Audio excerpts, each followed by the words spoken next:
In this guide, I'm going to show you how to get BO2 on PS5. This just shadow drop. Before we get into this guide, make sure to like the video and subscribe to the channel with all notifications on. It really does help with the channel and it lets us know that you want more content like this. We'd greatly appreciate it. And if at any point throughout this guide you did have any questions, just ask them down in the comment section below and we could help you out further. I'm going to be doing my best to reply to every single comment down there. First things first, go ahead and make your way to the PlayStation Store. And once you're in the PlayStation Store, you need to go ahead and scroll up and go all the way over to this search icon right here. Now, for whatever reason, it's bugging out when you try and search it.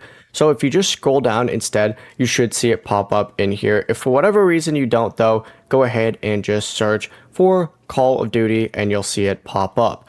Go ahead and select BO2, and this is currently $20 if you are a member of PlayStation Plus, $40 if you're not. You're able to get it just like so. As soon as you start downloading it, make sure to head back here because you can go ahead and get yourself the Ultimate Customization Bundle for free as well. So come back here, get this bundle, and you're all set. Before you leave this guide, make sure to like the video and subscribe to the channel with all notifications on. It really does help the channel and it lets us know that you want more content like this. We'd greatly appreciate it. And if at any point throughout this guide you did have any questions, once again, ask them down in the comment section below and we can help you out further. I'm going to be doing my best to reply to every single comment down there. Have a great rest of your day though.